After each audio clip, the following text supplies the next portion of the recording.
Hello and welcome to the 10th episode of SteamLUG Cast. My name is Cheese, and with me we have John. Hello, everyone. And John. Hey, everybody. And Dorita. Hello, thanks for letting me out of the dungeon again. Good to have you. How you been, guys? I've been good. Quite well over here. I'm fine. Awesome. So, John Warner from Over the Moon Games is our special guest today. He's working on a game called The Fall, and we're going to have him talk about it in just a bit. Swordfisher has had to bail due to some technical issues, but he'll be back with us for the next episode. I hope he's enjoying the holiday. Yeah, I hope so. He's off climbing mountains. Should be fun for him. And Dorita has stepped up to fill in that gap again. Yes, filling all your gaps. So, John Warner. Yes, sir. Tell us a little bit about yourself. What sort of stuff have you done in the past that we might have heard of? And some background info. Right on. Well, I've been in the games industry for, I guess, a little under a decade now. I've worked on a few games that have had some notoriety. I was really lucky to start my career working at Relic, where I worked on Company of Heroes, and then, of course, the expansion pack, Opposing Fronts, and then Dawn of War 2. Before leaving Relic and kind of drifting hither and thither and working on a number of different stuff, I worked on Dance on Broadway, a dance game recently where I got a bit of a Broadway education. And Hey! yeah, you never know when you can use that kind of information in a conversation, right? But yeah, I've been kind of bouncing around back and forth doing indie stuff. I worked on a small game that had... I guess good success for a first-time indie called Raycatcher. It was a small sort of music timing game that I released on Steam a number of years ago. I'd do it differently. I think I've said this before, I'd do it differently if I did it now, but that was sort of my first foray into being an indie. And since then, I've done other stuff. I dabbled in iPhone development for a little while with a few friends. And The Fall is my first game, I think, that I've done so far entirely by myself. So I'm very excited to be doing it and bringing it to Linux. Awesome. So yeah, what made you consider offering it for Linux? Was it just a natural go-to place for you, or was anyone tapping you on the shoulder and saying, hey, we would really like to play this thing? Yeah, it was the latter, actually. No, hang on. No, I'm getting stuff mixed up a little bit. Linux support, I kind of wanted to do from the beginning, but I think, myself, like a lot of indie developers that use Unity, Unity has basically really opened it up. And, for me, getting us, on as many platforms as possible is, I think, a very positive thing, especially when Unity makes it so simple. I like the idea of offering Linux support. And, as an indie, just collecting the data of, I have no idea at this point if supporting Linux is going to is going to be more of a positive benefit if it's actually going to generate significant revenue. But I like the idea of giving it a shot, and it's definitely something that's starting to become more in the forefront. I mean, Linux a couple of years ago was something that I kind of heard once in a while in kind of side conversations, but more and more it's starting to come into the forefront, so I'd love to support it. So how do you see the future with Valve's SteamOS? And, do you think that's going to be a compelling reason for your game to sell an awful lot better? Yeah, I think so, absolutely. I mean, I have no idea. I mean, when somebody like Valve takes interest in Linux, then that's a really positive thing, I think. Yeah. Clearly, they don't seem to screw up what they do. So somebody like me, just I figure I follow the big guys, right? So what kind of response have you gotten from Linux gamers to The Fall? Maybe if you've ever had any feedback in the past as well. What kind of attitudes are you seeing there? Oh, everybody's really positive. I mean, everybody apparently on Linux is super cool, but I think that right now everybody's just... It's true. Yeah, right on. Everybody, I think, is just excited that they're getting some more support. I didn't expect to hear much from anybody, actually, but I've had a few people reach out and be really excited that, the game was coming to Linux, and obviously Cheese got a hold of me and was really supportive, and we chatted about this and that, and development hurdles and all that kind of stuff. That was good. Yeah, very good. So, The Fall. What kind of inspirations are you drawing upon for that? Right. Yeah. So The Fall is a sci-fi kind of platformer. So I'm pitching it to people by saying that it's kind of a blend between Metroid and Monkey Island. It kind of looks a little bit like Metroid in terms of the frame and how the game is sort of like the scale and like the viewport that is. But it's kind of rendered in a style of Limbo, so it's got this dark, kind of vague art style. And the bulk of the game is kind of, exploring and looking around and solving puzzles in a traditional adventure game, kind of like you would in Monkey Island, right? So it's kind of a mix of those genres. Basically the stuff that I was really inspired by when I was a little kid. And of course, the story is very, I guess, Asimov inspired, just sci-fi in general. I love the idea of artificial intelligences and everything like that. And for those people that don't know yet, the game is about an AI on board an armored combat suit. So the kind of futuristic spacesuit, like you might see in Halo. For example, and the story is about this AI that basically has to take control of the suit when the human being inside the suit gets knocked unconscious, basically, and you've got to take control of the suit and kind of save his life. But as an AI, you're limited by all these rules and everything that restrict your behavior. So the main conflict is kind of about, you struggling with trying to help somebody and yeah, exactly, the 3 rules of robotics. You're struggling with trying to help somebody and get your mission, but get your mission complete, that is, but you're all blocked by all these limitations. So the big conflict is kind of, I guess, man versus himself in that way. So in The Fall, are we mostly going to be exploring the world? Potentially, there's going to be combat. Are we going to have any kind of character interaction, do you think? Oh yeah, sure. I love the idea of doing a little bit of character interaction. I'm trying to keep the dialogue system pretty simple. Like for example, I want to stay away from stuff like friendly AIs that follow you around or something like that, because it just balloons scope tremendously. But certainly some limited dialogue. One of the things I really like, because The Fall is about basically breaking rules, right? I kind of like the idea of when somebody starts going against establishment, they get seen as kind of a bad person. Subversive, yeah. Somebody who's breaking rules for the sake of itself. Exactly. So I really like the idea of putting the main character in this position where they're seen more and more in this negative light, in a way. So having other AIs around them that are trying to force them back into this rigid way of doing things while they're trying to break free at the same time is interesting to me. Yeah, I find it really compelling. Cheers. Other guys, you got any thoughts? Yeah, I have a question. So there's 3 rules of robotics. Let's take, for example, if you as a player find somebody that is not hostile to you and shoot him square in the face, can't you even do that, or how is that handled? So the environment that I've got it set in is, at least in the first episode, there's no humans at all.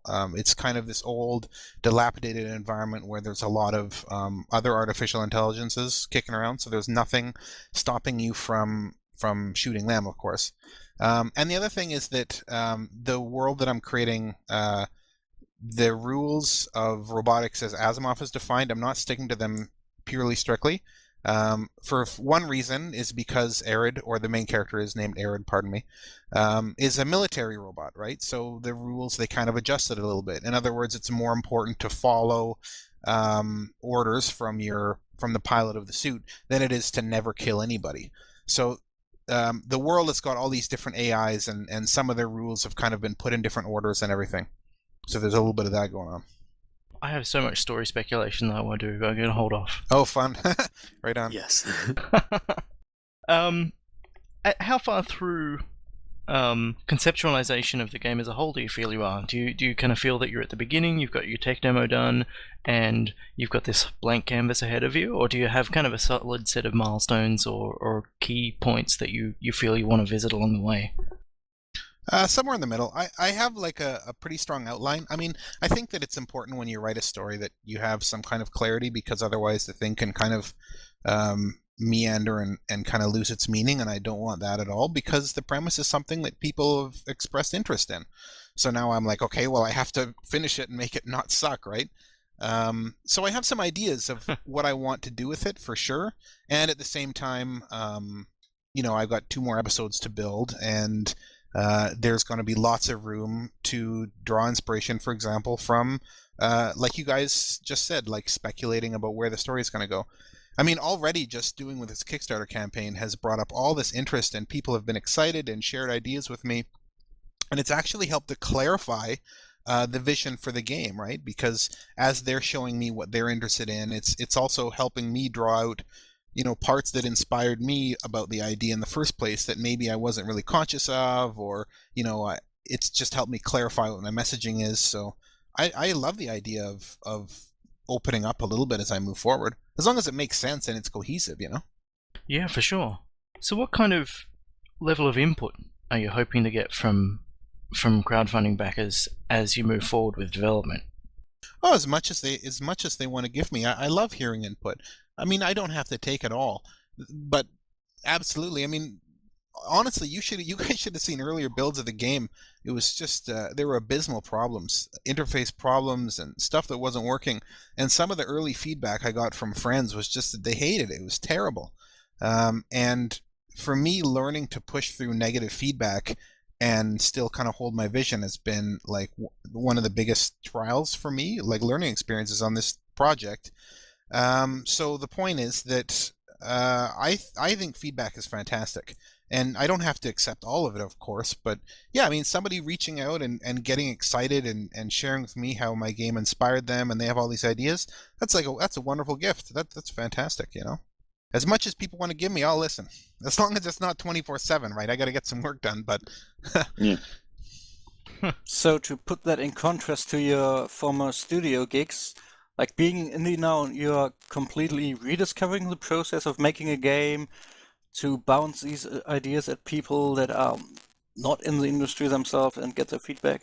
Yeah, exactly. Yeah, I love it. And working in AAA is a lot of fun too, absolutely. But it is certainly a little bit more of a bubble, and it has to be because the projects are so huge, and it takes so long to iterate,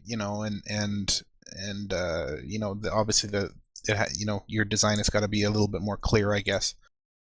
But I'm finding that certainly with this game, I mean, the pipeline that I have to build it is so simple that I can iterate quite quickly, actually. But I think it has to do with how you face people too. I mean, like I said, I don't have to accept all the feedback. Like, people can send me an idea and it's a bad idea, and I can still respect them and thank them for giving it to me and not go with it, Cool. Well, it sort of feels like there are many games that you could be making within the scope of the idea that you've got. Yeah. But some feedback's not going to be for the game that you end up making. Yeah, exactly.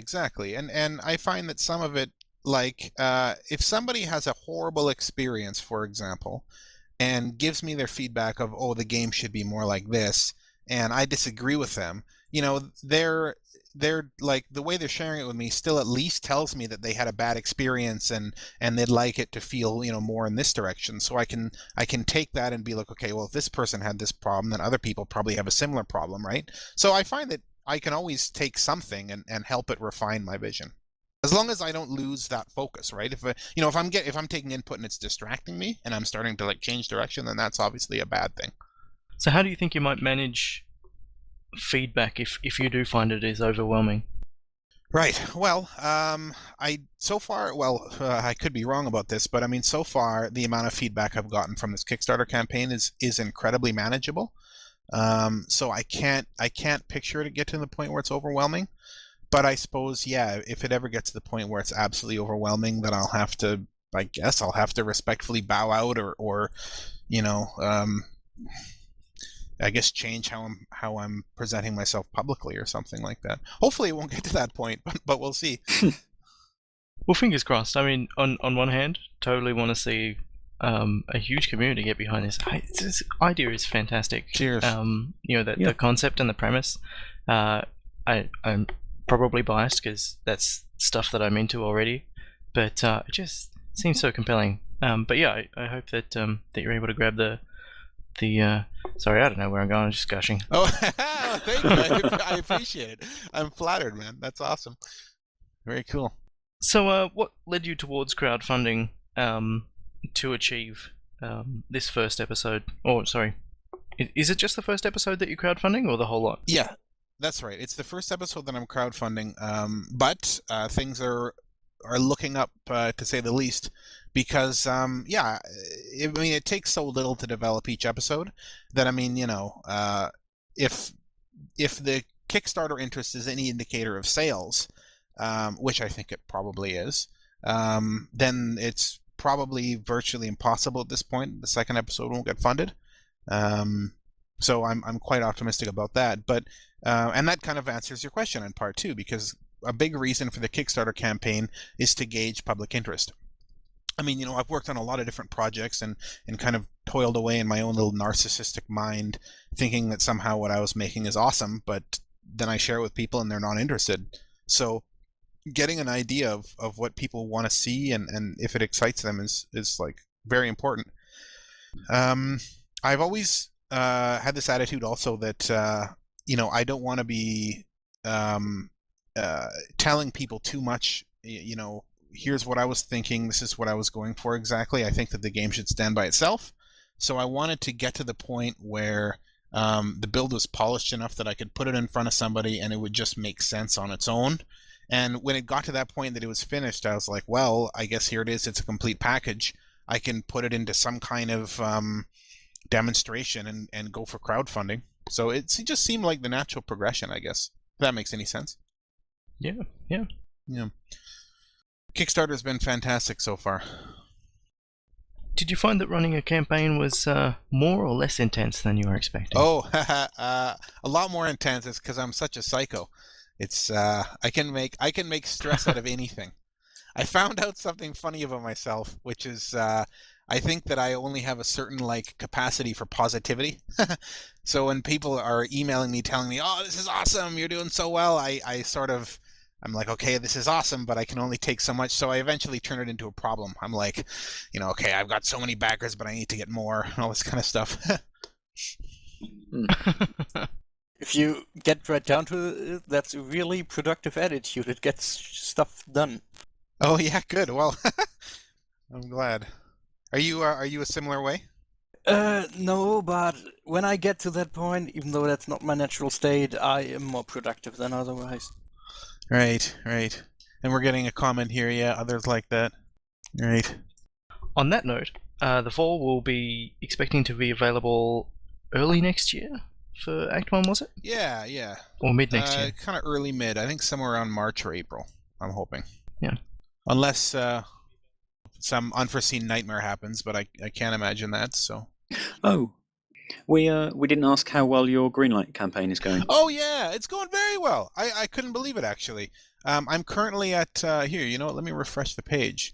But last time I checked, I was at 13, number 13. Oh wow, that's not bad. Yeah, it's quite nice. good. Congratulations. Thank you very much. Yeah, I'm number 13 out of 1,428. So yeah, I feel incredibly happy about that.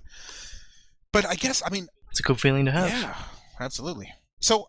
Maybe you guys know this. I don't know how Valve works exactly, but since they just greenlit 100 games, I think that means that I'm probably in a pretty safe spot. But I don't think anybody really knows exactly how the bloody process works, right? Do you guys have any idea?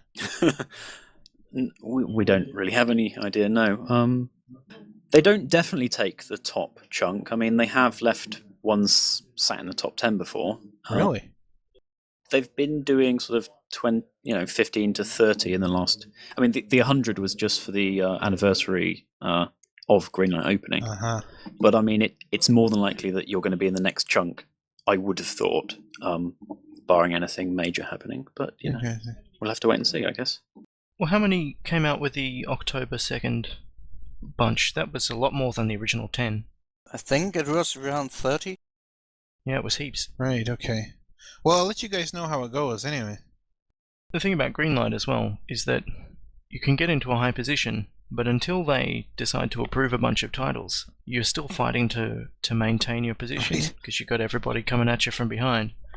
Yeah, I do feel like I'm sort of like in a lineup for food in a prison or something like that.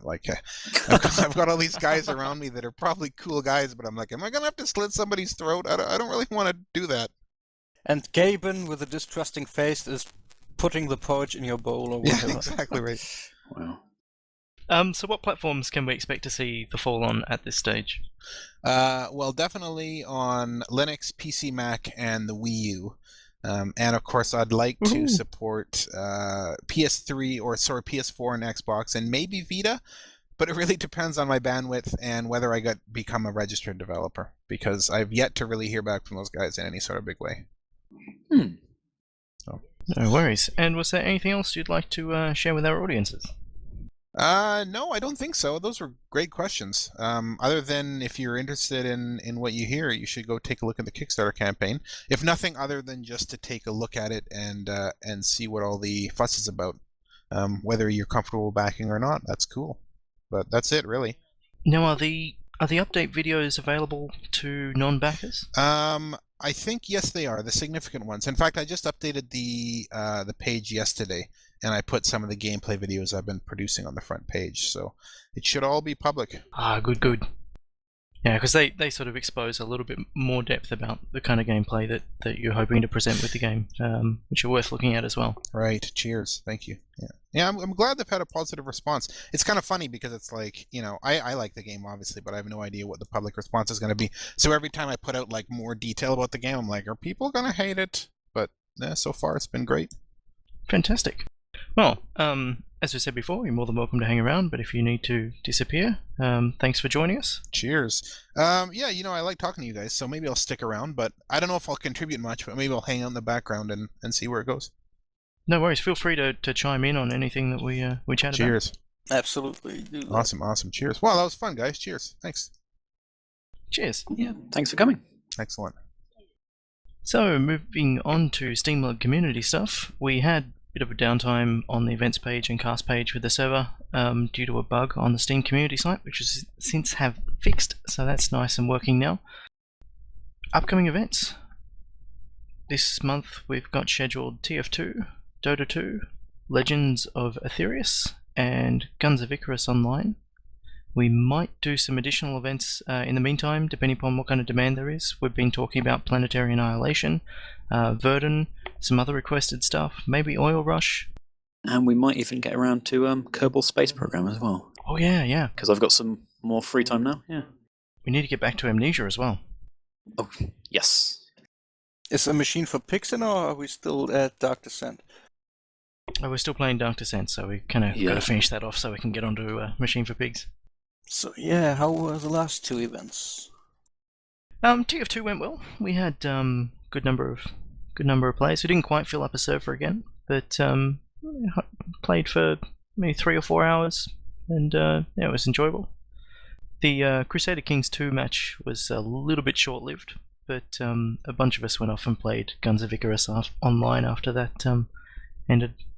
So we had a good time then. A lot of people seem to enjoy playing the Guns of Icarus online. If we can get enough people onto the next event, it'd be good to have like an entire, more than 2v2 maps. Try and get some bigger games going on. Well, if we can arrange an event with a lot of people, then I'll buy the game and we'll all have a good time. Yeah, fantastic.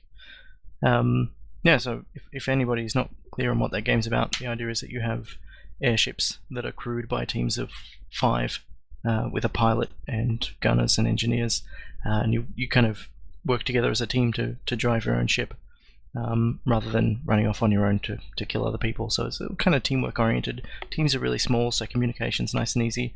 It's heaps of fun. Jeez, communication is a murder fest in that game. It's easy, but a murder fest. It's really for people that are both good team players and highly competitive. It's awesome. I can only recommend it. I imagine it would really help if guys are terse and to the point, because I saw one of the gameplay videos from your last event, and someone was giving orders, and the guys were completely confused as to where people were telling them to go. It also helps to know your port from your starboard. Yeah. Starboard is a top right. So, in other community stuff, about a week ago, I think it was, I put out a call for people to give their thoughts on Linux-friendly audio libraries, We had a lot of responses there from people like Ryan Gordon, Ed Rudd, David Gow, Trent Gamblin, a bunch of prominent developers and porters, and people sort of seem to talk about Fmod positively. And a couple other people talked about BAS as well. Yeah, Fmod certainly seems to be the popular library in quite a lot of ports recently. Though our very own FlibberTG Bipo, Ethan Lee, does not speak all that highly of Fmod. He thinks it's a little too basic for classifying as middleware that people should use. He doesn't speak so highly of it. Is he using any other engine to build his game in, like Unity, or is he doing it himself? At the moment, he's mostly porting XNA games over to Monogame STL for Linux. He's a porter. Yeah, he's been working on Monogame to make it better, basically. Oh. So he's done Fez and a few other titles. Wow, very cool. Yeah. Yeah, it's pretty awesome to be able to work on titles like that. And one of the writers for freegamer.net also gave us a list of Linux-friendly audio libraries, a bunch of open source ones as well as non-free ones. So that was kind of interesting to check out as well. And rumor has it Wise is on its way to Linux, right? Yeah. So we were gonna come back to that a bit later. But that's something that also in part came out of that call for stuff. No, that's cool. Well, we can talk about it now. It's cool. Whatever. Yeah, we might as well. We're on the topic. Yeah. So alongside this discussion where I put a call out for suggestions of what audio libraries would be good, I also managed to get into a few well-placed discussions which talked about people getting into a situation where they were licensing middleware that didn't support Linux and using it in engines that did support Linux, and in that way backing themselves into a corner. And I am vaguely of the opinion that if you kind of don't do the research up front, you've dug your own hole a little bit. It's true. But you can't really blame the middleware for not supporting Linux, or you can't blame the engine for not supporting Linux, or as long as they haven't gone out of their way to hide it. That's research you got to do when you choose your tech, But one of the Audio Connect developers, they're the people who make WIs, they caught wind of one or two of these conversations and shot out a tweet saying that if people need to license WIs for Linux now, they can get in touch. So that's kind of big news that they're at that point. Yeah, especially for Unity developers, because they offer really good Unity support, as I understand it. I've yet to really dig my fingers into it and really see how it works, though. Yeah, and there have been a couple of developers who have wound up in that situation where they haven't quite been aware of the implications. They've kind of gone, oh, Unity supports Linux, so I'm in the safe. I'll support Linux down the track. Yeah, you're talking to one right now, actually. That's my motto. Dive in head first and hope that everything works out when I get in there. A little naivety never hurts. If you look too deep and see problems ahead of you, you might not go for it. So just jump in and fix it later. That could be true too, you're right, yeah. So this isn't the first hint that we've had that this particular piece of software was coming to Linux back in May, I think it was. Developers called Sauropod, who are working on a game that I am absolutely terrible and can't remember the name of, had announced that they had access to a beta version. They've had access to early versions of WIs for Linux, although apparently at the time they had some issues working with that.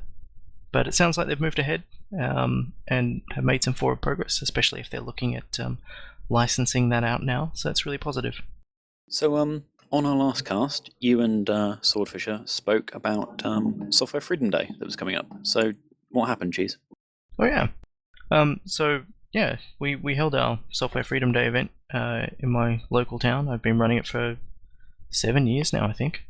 And as I mentioned, we kind of try and keep it as a sort of expo type structure where we invite people who use free software in the local community to take a table and just sit down and talk about what it is that they do, and how they use free software either in their daily lives or in their work. And I took along Neverball, which is an open source game that I work on, and hooked it up to my Oculus Rift and let people have a bit of play with that. Some other highlights that we had included a virtual graffiti wall with these like infrared, like fake spray cans, and it had infrared sensors and stuff up, and it would like paint the image onto this reverse projected wall, which was kind of neat. You could like select different colors and different spray can types and stuff. It also had like an arcade cabinet running Super Tux Kart, which had been built as this kind of youth outreach project, which is really nice. And Mim also did some painting demonstration using the GIMP. Just did a couple of paintings across the day, which people kind of liked. It was good. It's fun.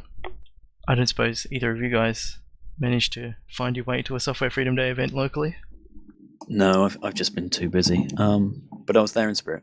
Yeah. And I was looking for one in my region, in the rural area, the most densely populated area of this country, and I didn't find any.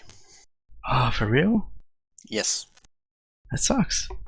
That's something that I've kind of noticed over the past sort of 2-3 years, that the number of events seems to have declined a little bit. I'm not sure what's going on, but there does seem to be kind of fairly steady drop. I think a lot of people early on, it was one of those kind of events where you just print out a whole stack of live distros and hand them out to people. But bandwidth is cheap these days. It's that kind of thing isn't as engaging anymore, I don't think. And it's far easier to communicate remotely with people. I mean, I know we've had IRC for ages, but something like Twitter that can just, sit on your phone and you can talk to everyone, in nearby cities, you don't really need that sort of meeting nowadays, do you? It really does kind of change the dynamics. Yeah. For us, when the way that we structure our events, it's a chance for us to engage with the public and show off what we think is awesome about free software. We also have our kind of LUG meetings where we get together and do geek stuff. But this is really about the public rather than us. Yeah, I had a look for LUGs recently because I thought I should attend some more in person. There's a geek night in a nearby town, but they're going to be full of hipsters. Yeah, I don't know what happened. Where did all the LUGs go? I don't know. I mean, the one that I've been running has had a long and tumultuous history. I know that if I decided I was too busy now, it would probably start to fall apart, which would be sad, at least at this end of the state. But yeah, I know of a bunch of others that kind of closed their doors over the past few years as well. Yeah. Yeah. Well, that's got us all chirpy for this next segment, where we're going to be talking over Valve's living room announcements over the past fortnight. Wow. So how excited were people about this?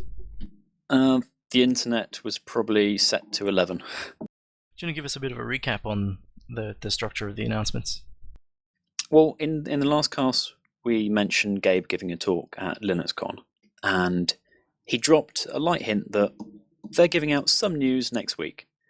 And a couple of days later, their living room page went live.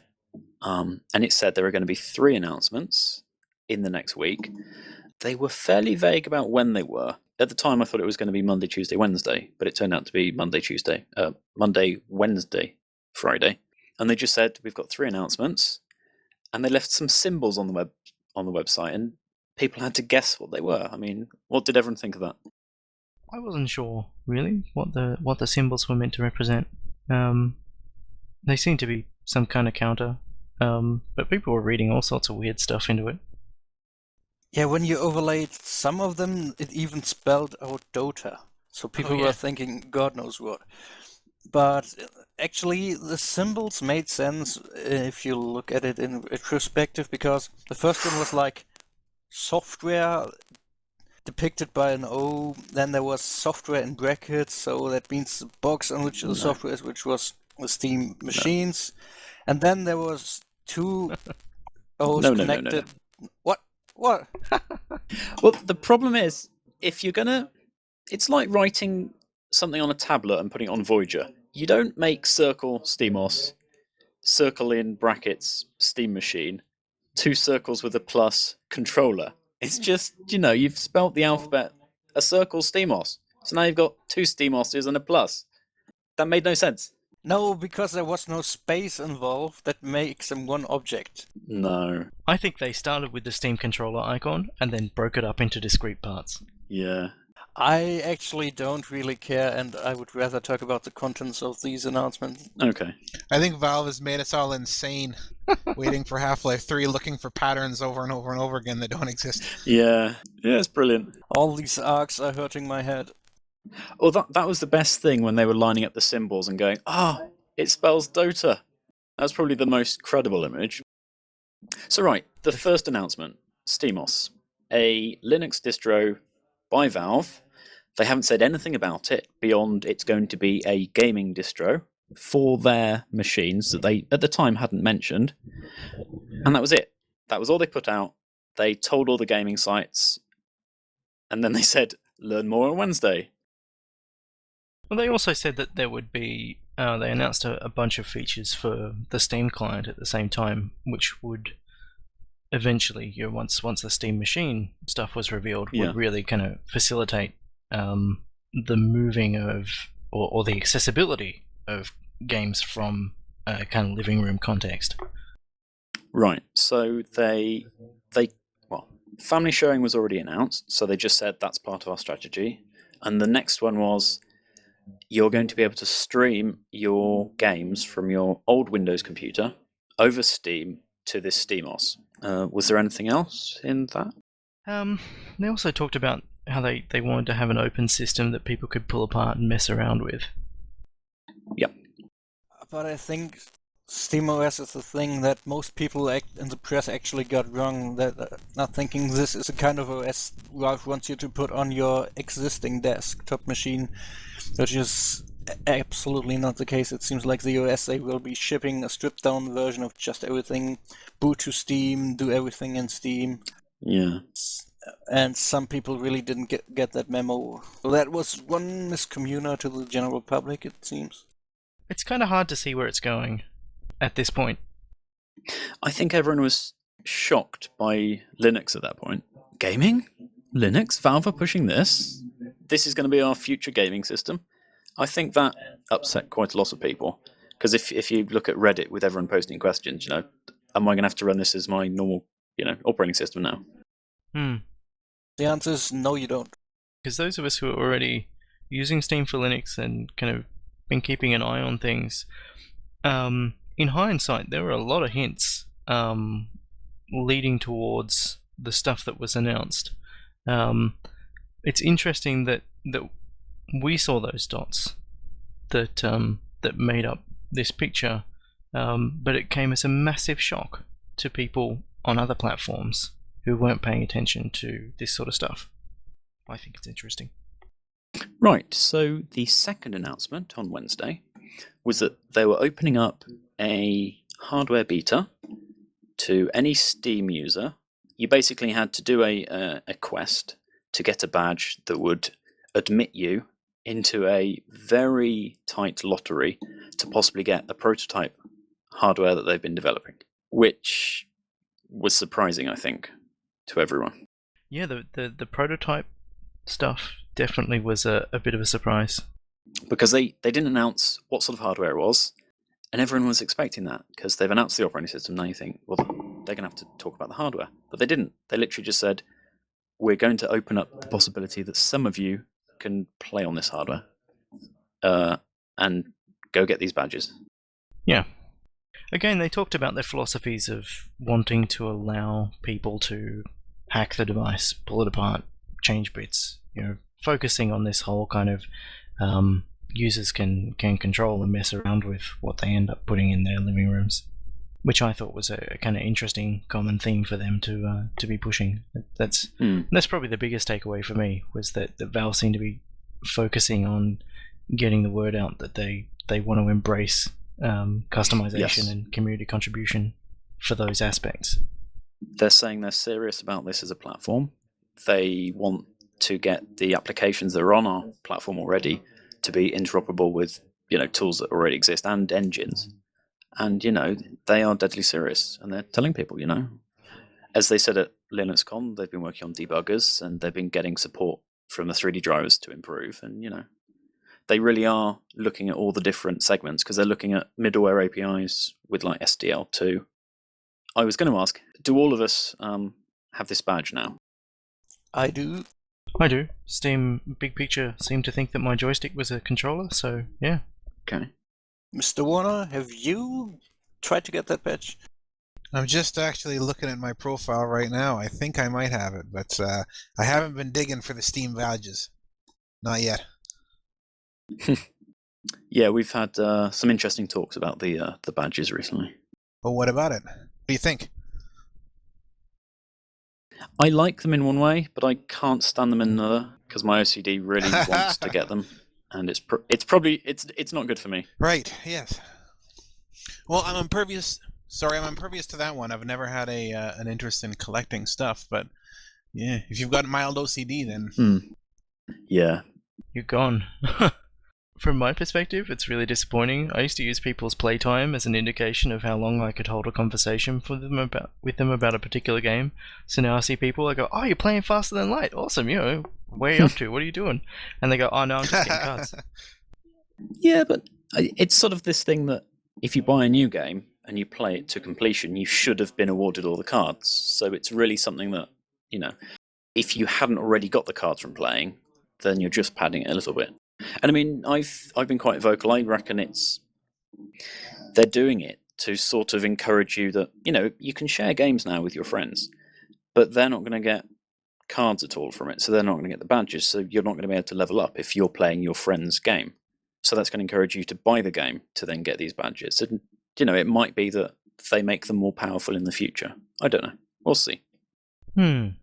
Oh, and it's definitely triple and quadruple dipping in the Steam community market when these things are sold.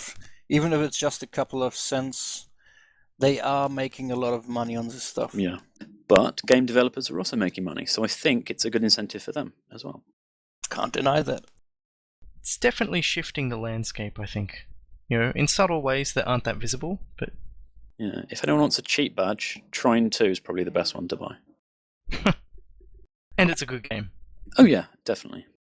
But back on that particular badge, I did spot a lot of people being upset about having to use a controller to meet the requirements of the badge. I think that kind of indicates that people weren't quite aware that they were hoping to get people into this very limited hardware beta who had experience with console-like hardware, But then again, it's a unique opportunity that they might get to do something, which obviously they're assuming they're going to, and it's unlikely. But it's a badge, and a badge gives you XP, and you can level up. So someone would just like a badge. So yeah, that too.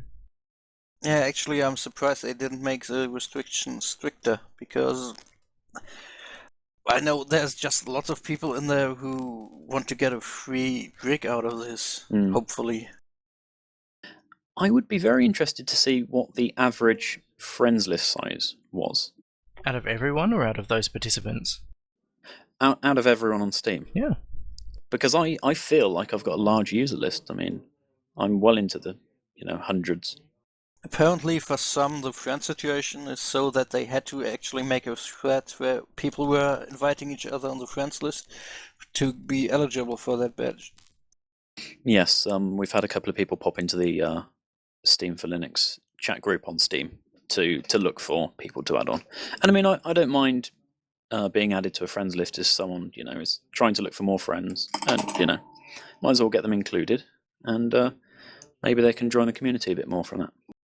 Yeah, I've always said I'm happy to accept Linux users as one of my friends lists, and don't mind having a chat with random people every now and again. It's nice. Yep. Anyway, we're getting completely off topic. Oh yes, sorry. Absolutely. The third announcement was the Steam controller, and I think Yay. some of us were expecting it, at least a controller. But what are your thoughts on these unique sort of concave touchpads that replace thumbsticks? Bloody brilliant. Now, to be honest, I kind of expected something along the lines of a trackball after reading everything Valve ever said about how much they hate dual analog. This is close enough. It seems in line with what they were planning. But I'm actually intrigued how this will work out. Yeah, I'd like to see it too. Has anybody been able to get their hands on it yet? Like, at least online? Like reviewers, stuff like that? They've had a couple of indie devs that have had it. The Planetary Annihilation devs had it last week, was it? Or this week? Super Meat Boy guys have touched it. Yeah, Tommy Rufinus, what's his name exactly? Yeah, that's it. And everybody's gushing, I would imagine, probably. I think Tommy said that with the amount of experience he's had, he would still pick the Xbox 360 pad just because, Right. he's got that instant mapping. But he said this is a really good controller and he was happy to use it for his game, and Double Fine also got their hands on it as well. That was back in June, so there have been developers who've had access to it prior to the announcement. I gotta say, I'm really impressed for Valve that Valve went out and did something completely different. Yeah, it's definitely. I mean, we know they've been experimenting, and they've been talking about looking into haptics and everything for quite a while. It's genuinely the first interesting controller change that we've had in a decade, and probably a decade and a half actually. Mr. Warner, are you planning to support the controller as soon as it's possible? You know what? I hadn't actually considered that. That's a good question. Absolutely. I don't see why not. I definitely want to get a hold of one and see how it feels, so programming with that seems like a logical course of action. Yeah. Well, they have said the way it works, it will map back onto keyboard and mice for legacy titles, so it's likely that apart from just a direct mapping that's, Steam are going to support mappings for the controller to games. Mm-hmm. It might be that you don't actually have to specifically program to it. Wow. Beyond talking to the, it's got a little screen on it. Right. Beyond that. So, we'll have to see how it works. They've said the API for it is coming out pretty much as the prototype hardware goes out to these 300 testers. So a little late, but we'll see. So the aspects that I find most interesting, as a person who doesn't enjoy using controllers, are the haptic feedback tech that they're talking about building into it. This stuff sounds moderately cutting edge for this kind of HID. More than moderately. This sort of stuff is unheard of for this kind of HID. So that's really interesting stuff. Any aspects that you guys are particularly excited by? It looks cool. Actually, I wonder how this touchscreen will work out. I mean, it's a bit of an...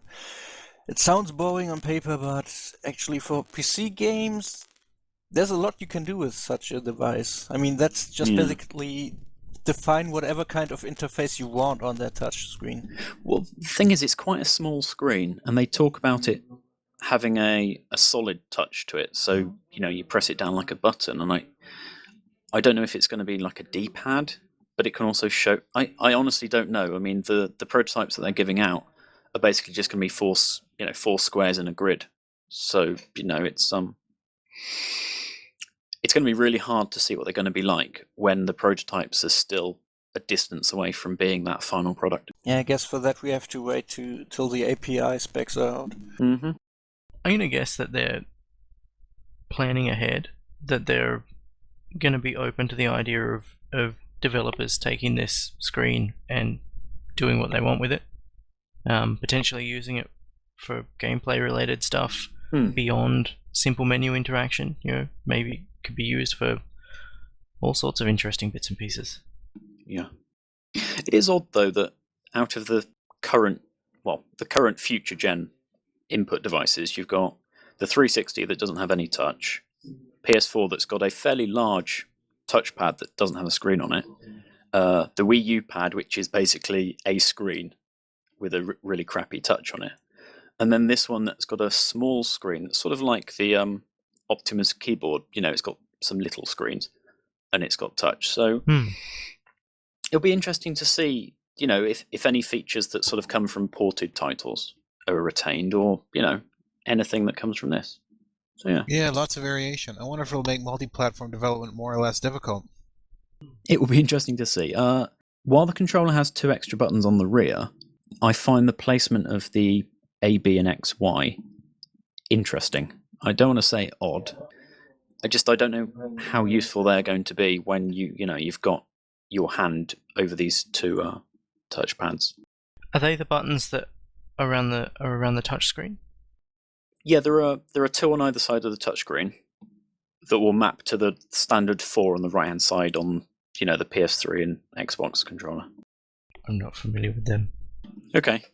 Well, that's okay. So, some news that just landed, pretty much as we were going through our run sheet before we started, was Steam Universe has announced the prototypes. It's basically a listing of the likely hardware that they're going to put in these devices that they're going to ship to people. So they're looking at offering a range of hardware configurations. It looks like there's probably going to be 3 flavors of device, I imagine. For GPU, they're looking at the NVIDIA Titan, which is a huge card, as well as the GTX 780, GTX 760, and the GTX 660. So interesting range of generations there. Yes, I would still say that even their lowest range hardware is probably mid-range PC at the moment. I mean, maybe I'm just behind the times. Yeah. By the time this stuff gets to market, though, that could be true. Low end. I literally just bought a 660 Ti, and it was more than I thought I'd want to pay for a graphics card, and it seems that I'm cheap. So yeah, wow. Yeah, what I find interesting. On the CPU side. Oh, sorry. Oh no! If you read out the CPU, do it. We are getting to the RAM, which I find interesting. So on the CPU side of things, they're going to be shipping with Intel processors, an i7, an i5, and i3 as the variants available there. I'm surprised there is no AMD CPU in there at all, because AMD might not be best on Linux on the graphics side. They're pretty crappy, honestly, but on the CPU side, there is a lot of room for a good mid-tier AMD that's actually better price performance wise than some of the Intel offerings. Price performance and especially sort of power saving. So yeah, I think it's all just they don't really probably want to get Radeon involved, because then they're probably going to have Mantle games coming over.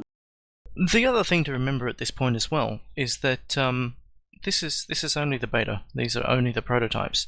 It makes sense for them to kind of stick with one vendor, get decent prices for getting these limited quantity units out, and then down the track, when they go to market, maybe we'll be looking at a broader range of vendors offering components then. On the positive side, this gives game developers target hardware to get to, that they know that these are likely the buckets that these Steam machines are going to be. So target one of those 4 graphics cards, and that will be your performance buckets and features as well. Yeah. So that's it'll be interesting to see whether that encourages people to move up to that kind of spec in the desktop world. The people who are kind of lagging behind. More things that I think are interesting that no one else cares about. As far as RAM goes, it looks like we're going to be having 2 configurations there: 16 gig DDR3 1600 and 3 gig GDDR5 off the GPU. Well, that's one configuration, surely. Yes. Is it one, or does it appear to be 2? No, it's one, because they're not shared. It's just 16 gig and 3 gig for the GPU. And that's... So all of those graphics cards are going to be 3 gig. Are all of those available in 3 gig configurations? Yeah. Oh, okay. Mine's 2 gig, and I could have gone up to 3, and I thought, don't want to spend it. But yeah, that seems quite legit, really. Oh yeah. Yeah, okay. 16 gig's an awful lot, though, for a normal system. Yeah, and that makes me think we will see a 64-bit Steam version, or at least when there's still only a 32-bit Steam version, we will actually see proper 64-bit game support, because why have that much if you don't have a system that handles it? Well, the interesting thing is the hard disk. They're going for one of these hybrid SSHDs. And with that amount of RAM, it's like, what could they do? Shove all the game in RAM straight away? I mean, Think about performance boost there. exactly. I mean, it'll be interesting to see what they're going to do. I don't know. And they're talking as well about, and this is something that we didn't cover in the announcements, they're talking about getting multimedia partners on board for streaming things like music and TV and so forth as well. Maybe media streaming and the game streaming stuff as well is likely to be RAM intensive. Not even that much, I think. Well, not 16 gig, no, sorry.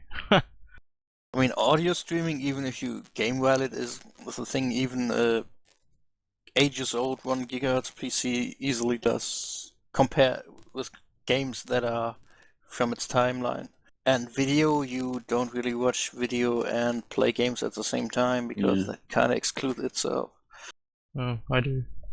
The thing is, if you're streaming on a fairly high quality over a local network, what's it going to be? 12 megasecond or something? Maybe more? I mean, that's not much RAM, is it? As soon as it comes in, it's decoded straight away and then tossed. So I was thinking that the game streaming would probably end up being more system intensive. maybe if they start supporting local video recording of games while they're running, likely, if I can speak, like the new consoles are doing. But again, they are? maybe they're doing live recording so that you play a game on PS4 and it will be saving the last 15 minutes, I think, on PS4 of your game, so that you just hit share and you can just post that video to Facebook and it will just upload it seamlessly in the background. Yeah, right. And I think Xbox One's doing 5 minutes. But the Titan, we know, can easily encode your game while it's running and stream it to your hard disk as a video. So maybe they're just giving themselves ample room, because it may be in a year or two 16 gigs easily enough for and cheap enough, because at DDR3 it's pretty cheap. It also potentially makes these boxes a lot more versatile, and from that perspective, potentially more attractive. It means that they could be relegated to a desktop gaming PC as well. Yeah. Well, they haven't said if there's any other part of their strategy with SteamOS, whether you can break out of the gaming side of it. I mean, we've seen stuff like LibreOffice listed on SteamDB, so are they going to make a play for being like a college dorm computer or something? Well, we'll see. I think that's probably something that's going to happen anyway. Like, you've got a machine that is powerful enough to do it and doesn't have the kind of restrictions that console manufacturers seem to place on using those machines for general productivity use.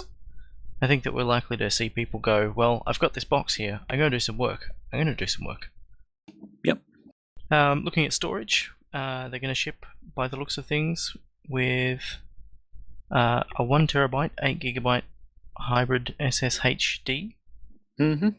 They're going to ship with 450 watt power supplies, which doesn't seem like much to me. One 450 watt, just in case anyone's confused. For graphics cards of that size. That's low, I would have said, for a Titan. That's quite low.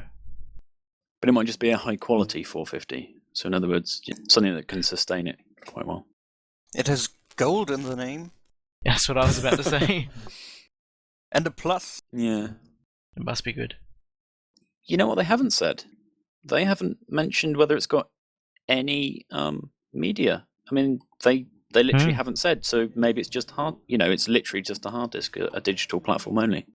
It wouldn't surprise me. Which makes perfect sense with Steam, because everything is digital on Steam. You won't need an optical bay for your Steam machine. Yeah, but an awful lot of people were drawing up Blu-ray SteamOS discs, saying, because people want to buy discs in shops, and they're wondering how are retail shops going to want to sell this if they can't sell discs for it like they can for the other consoles. Again, these are the betas, and I imagine I know. When people, when vendors look at shipping their boxes, that they'll be taking considerations like that into account. Yeah, and it might even be that one vendor puts out one that's got additional Blu-ray support in, and you can watch your films on it, etc. You never know. Yeah. Or maybe they'll pitch it as though you get some box with a DVD reader in it and stream over the network. Yeah. Possibly. Yeah, but personally, I think on most machines you will not see any kind of optical bay, and it will be just. If you think how are they going to sell that in GameStop, optical media will have nothing to do with it whatsoever.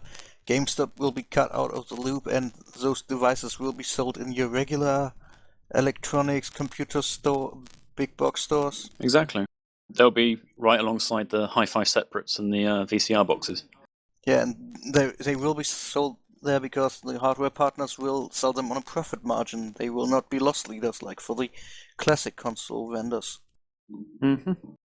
So the other specification that they released, which is raising a couple of eyebrows, is the approximate dimensions. They're talking roughly 12 inches by 12 inches by 3 inches. What's that in real units? Yeah, I had to think about it as well. Yeah, I don't know. I'm just reading it. Well, it's 30 centimeters. But it's about this big, I guess. This big. 30 by 30. Yeah, this big. Which is, the long side of an A4 piece of paper in 2 dimensions. They haven't said whether these are internal or external sizes. Now, if they're external, I said before recording, how can a Titan fit in a space that's that small? Even if it's an internal height. Titans are really wide. I mean, they're 2 PCIe slots, aren't they? What was Export saying? He was saying that they're actually taller than 3 inches. I would think they are not. The PCI cards are not standing upright in there. It will be. They must be. Even lying down, they're going to have their external shell taken off because they're massive. I'm going to be really interested to see what the airflow is like through these things, or if they're using air cooling. That's something else that's potentially up in the air. Anyway, Guys. we're deeply in speculation here. Why don't we move on to something we're competent at talking about? Tell us about Steam sharing. I've literally tried it for 5 minutes, so again we're back into solid ground here. I have a twin sister. I'm sure I mentioned it once or twice, and she likes games, but she doesn't buy many of them. So I sent her my login details. She logged in. I then had to authorize SteamGuard.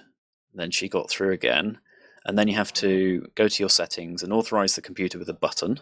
And then she can log out and log back into her account on her computer that grants her access to all of my library if she wants to play it, which is brilliant.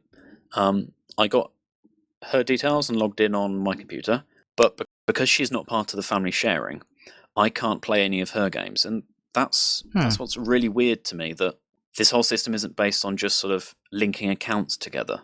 So can you limit specific games, or is it just always your whole library? I haven't got into it because I couldn't, not all games are going to be able to anyway, because publishers are allowed to limit what games are shared, which is frustrating enough because companies have already started doing it. And it's weird that because our accounts aren't properly linked, even though she can log into my thing and I can see what what's in her library, and it comes in my list as Prison Architect, but it only shows a purchase button because subscribed to the family sharing. Yet that it's this really weird thing.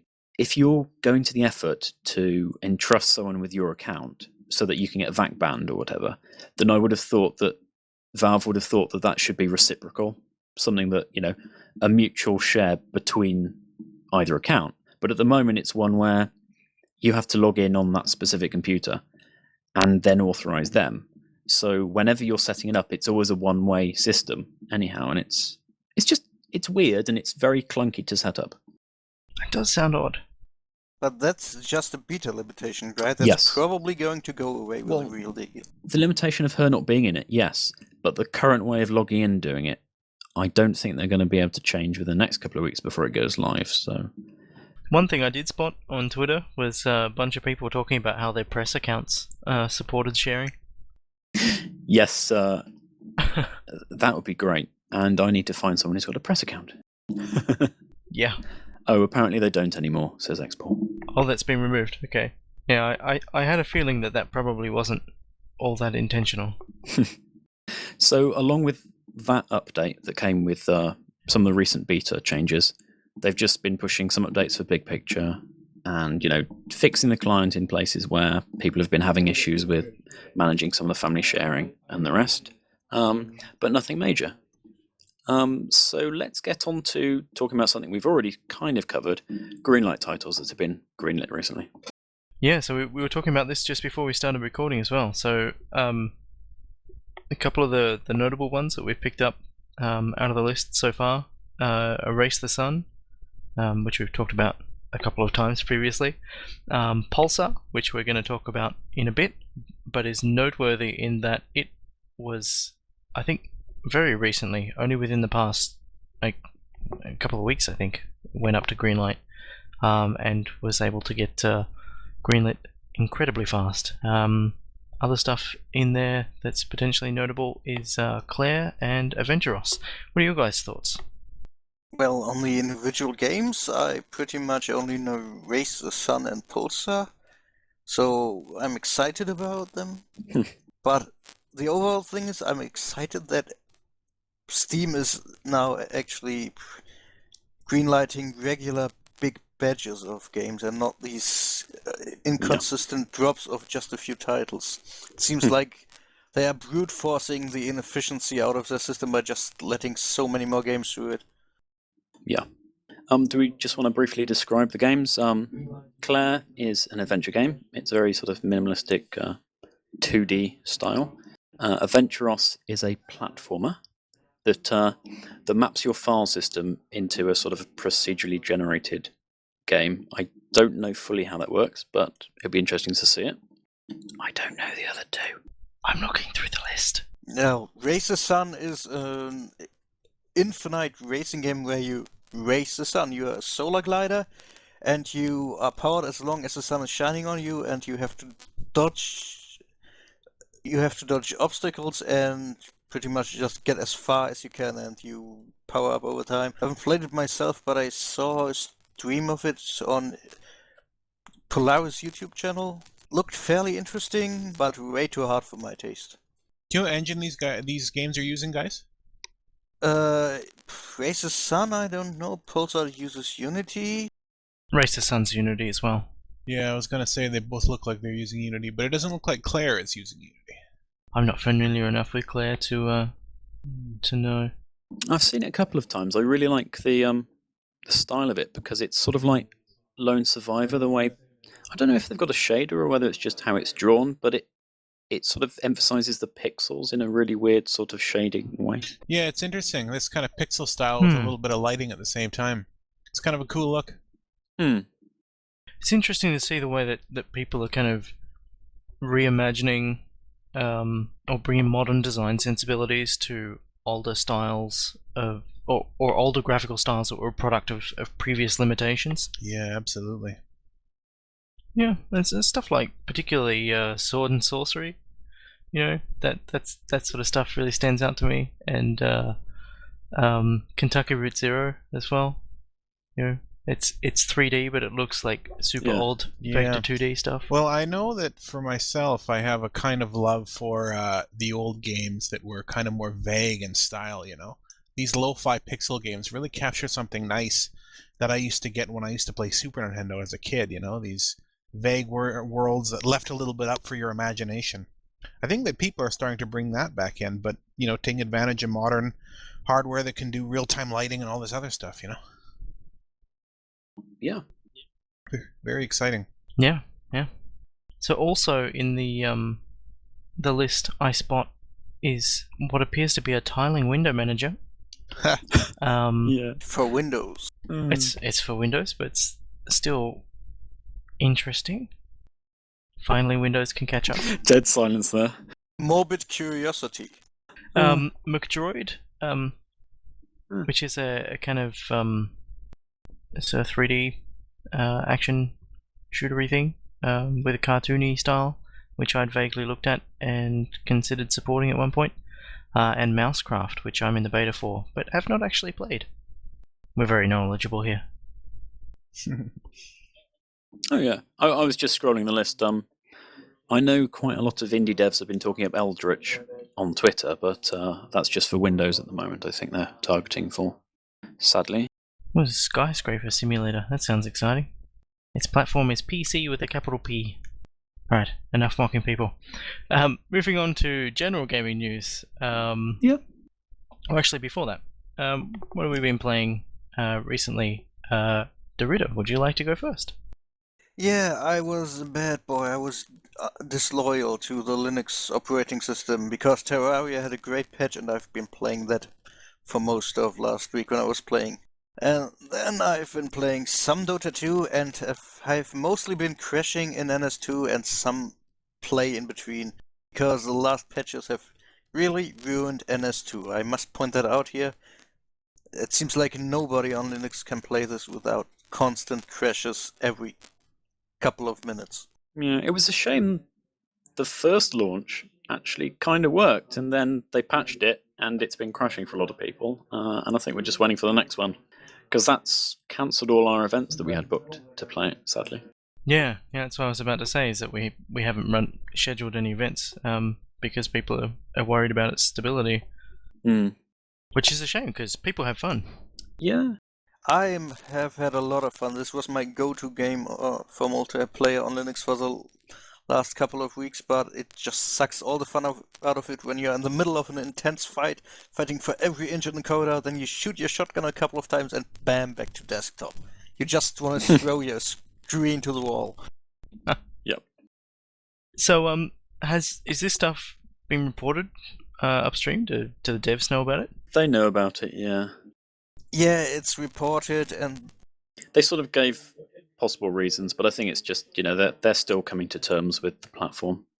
And of course, we'll have to wait and see and encourage them. It's a real shame, because it felt like a strong launch, ish. Right, so what have you been playing, Cheese? I have been, I think I mentioned it over the last couple of casts. I've been writing a review of Assault Android Cactus. So Assault Android Cactus is this bullet hell game that is pretty neat, and I've waffled on enough about before. I've been playing it a bit, been getting some into the top 100 scores on a few levels, which is kind of nice. Also been playing a little bit of Costume Quest, Solar 2, some more Super Frog. I finished up The Raven. The third chapter of that was released during last fortnight, and really nice conclusion to the story there. A couple of animation and pathfinding issues, but on the whole, pretty solid game, and it was good. And we broke out the Wii and played some Link's crossbow training the other night as well. Nice. I've heard that this is actually better than it has any right to be. It's fun. For pretty much a tech demo for their gun attachment thingy. Yeah, no, it's pretty engaging. There are a couple of things that could be done to make it play better as kind of a I don't want to say party game, because the thought churns my stomach, but as a party game. So, John, what were you up to? I've been playing a tower defense game called Pixel Junk Monsters. It's their first title to Linux, and it's a really good port. It's a really good game, and I'd suggest you buy it. They've also just announced today that their other, Pixel Junk Shooter, which is quite a different style, which is a shmup, is also coming to Linux soon. So I recommend you check those both out. Other games I've been playing are one of our kind SteamLUG members, Rain Ninja, gifted me a copy of Bit Trip Runner 2. So I've been enjoying that, actually. That's really good fun. That's a 3D sequel to the first 2D game. I've also been playing Electronic Superjoy, which is a frustrating platformer that triggers music as you're running through the level, just like Bit Trip Runner 2. And Rocket Birds as well. And I've actually been trying to... What's Rocket Birds like? I thought it wasn't going to be good, but it's really enjoyable. It's good as a single-player game. I've been helping test it as a multiplayer title, and it's a bit flaky. It doesn't cope too well with lag, but as a single-player game, it's got great music. It's a really interesting story, and I've nearly completed that, so that was quite enjoyable. And you were talking about getting highly ranked in scoreboards. I was playing Mark of the Ninja last week, and I think it was the second level I got in the rank 6 in the world or something stupid. Nice. I was like, what? Because I honestly wasn't trying. I was like, woo, nice. But apart from that, I've been doing some QA for Humble, and let's move on. Oh, actually, John Warner, did you want to say what you've been playing lately? Oh, Have you sure, been yeah. having time to play lately? No, not very much. Running the campaign, but I did take one evening off and get Gone Home, which I believe is on Linux as well. Is that right? It certainly is. Yeah, and it's fantastic. I highly recommend that to anybody who hasn't played it already. Really moving story. I was surprised at how emotionally engaged I got by the end. Yep, it's certainly on my list to get when I get round to everything else I've been playing at the moment, sadly. Yeah, it's on my to play list as well, but it's difficult to find time, you know? Right, yeah. Mm-hmm.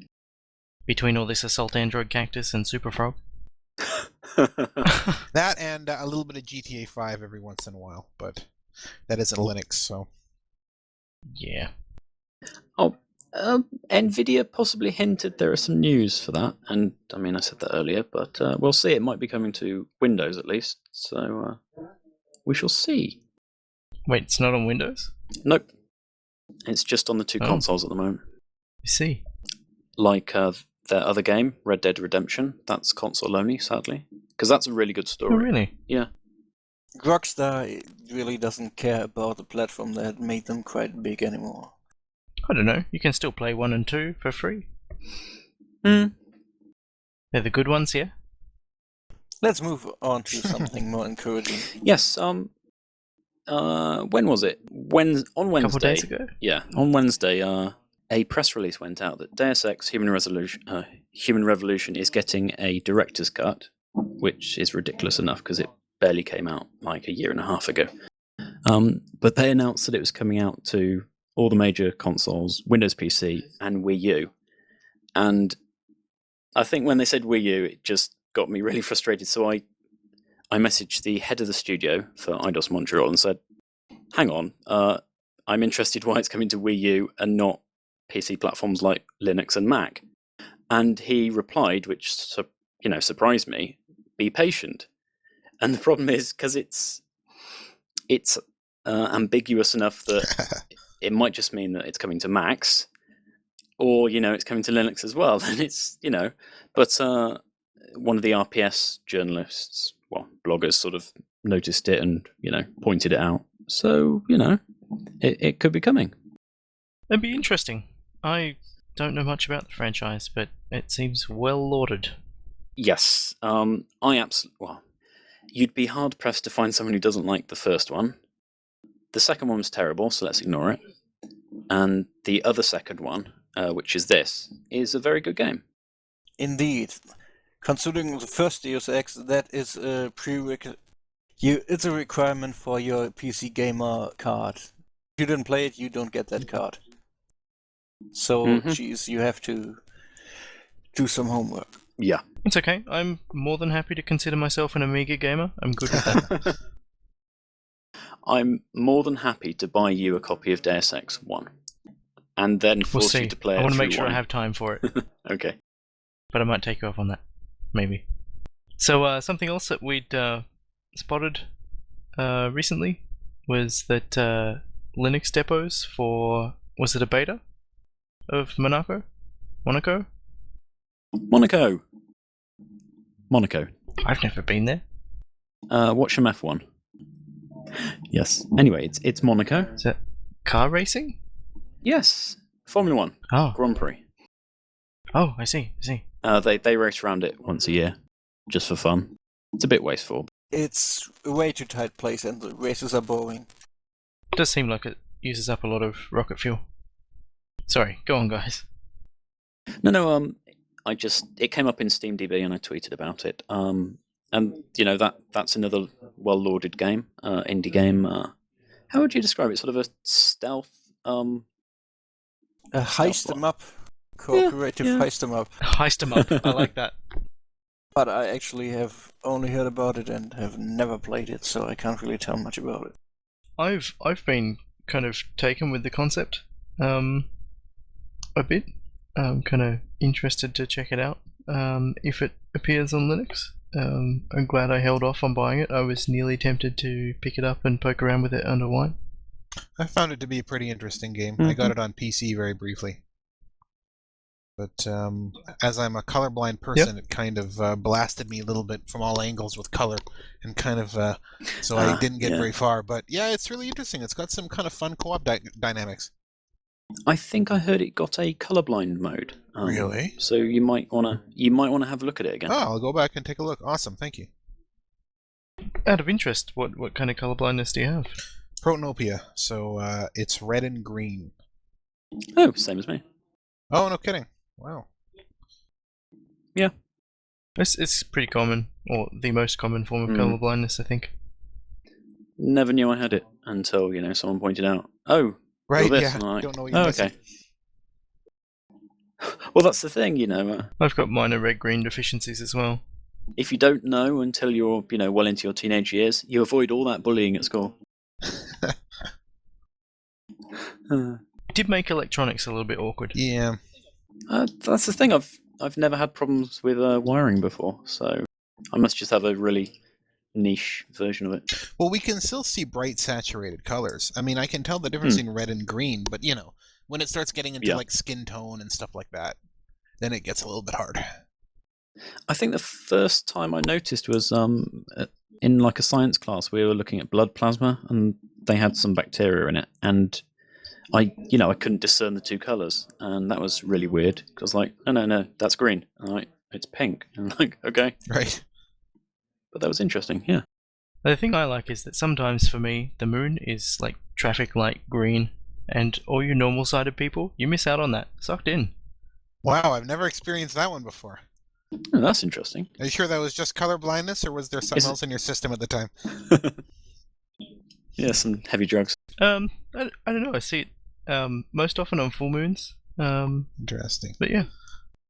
I once was completely shit-faced on warm meat and ended up in a bus that was being lit green on the inside, and I wasn't sure if it was actually the bus or if it was me, but it was a bus. Nice. That's it. That's what I have to add to this. That's a great 2 in the morning snapshot. Thank you. Right. With all the news around SteamOS recently, people have been talking far more about the graphic side of it because I think everyone's been concerned. AMD have just put out spec, I guess you'd call them PDFs, sort of register dumps and other bits and bobs for their latest hardware, which is obviously the GCN stuff that's in these two new consoles that are coming up, if anyone was interested. It seems pretty interesting. I haven't had a chance to look into it. I don't know what level of stuff they're making available. But that they're making those kind of movements sounds really good. Yeah. I mean, they've been putting out their I don't know what you described them as. They've been putting out all this documentation for all the different chipsets for quite a while because they've wanted to work sort of more in the open with their Radeon driver, at least. Right. Whereas NVIDIA have been the opposite. They've never wanted to speak about their registers and other formats, and NVIDIA are doing the same now. What did they put out recently? It was the mapping for I'm at a loss. But they were posting on the Nuvu mailing list to to put out an olive branch to ask them what help NVIDIA can give them as well. So now you've got the three main graphics chip vendors all at least tinkering on the open source drivers, which is really good. So are they actually contributing directly, or are they just providing resources that will help that development? No code, just documentation, as far as I can tell. NVIDIA's providing documentation, and I think what they said was, what's the most important documents for you at this time? And people on the mailing list have replied because obviously, I think it was power management, and then I forget the other thing. I'll get a link. Hey, you're welcome to chat while I'm doing this. Oh, I just want to make some fake elevator music. Going back to the the Steam controller and the Steam machine prototype stuff. Something that we didn't mention was again, they've got this continual focus of encouraging people to hack apart and customize and iterate on what they're doing. They're even going so far as to provide like CAD documents of the hardware enclosure that they're going to be shipping the Steam machines in. That's kind of interesting thing that they're doing there. Yeah, that's really open. It'd be interesting to see what kind of community-inspired changes Valve end up being interested in adopting, and what kind of recognition people will get if that happens. Because Valve have seen fairly proactive, I guess, in recognizing community-provided contributions. Right, yeah. One of the things that I keep coming back, this is a bit of a topic switch, but when I see this kind of stuff from Valve, I always wonder how the Ouya people are responding. I mean, this is bad news for them, right? Aren't they already in a slight sea of bad news? Yeah. Pretty badly to everything recently, haven't Yeah, they? I don't think they're doing very well. I think they're looking at a completely different market, though, aren't they? Because all these Steam machines are sort of high to mid-range. I mean, they're fairly that's true. expensive. Ouya is still, down at the 100 mark, and they did say that in a year's time they would be looking at migrating to the Tegra 4. So Nvidia's obviously still happy because they're going to be selling loads of chips to them, and it might be that they're going to be selling that for the same price. So I think they're going to meet in the middle, and I think an awful lot of the indie community and gamers have been put off by Ouya. So yeah, I think they're possibly dead in the water for their next revision. But I mean, the concept's sound. They just haven't executed very well, have they? I've seen a lot of developers being upset at the moment, which is sad because people seemed pretty invested in it to start with.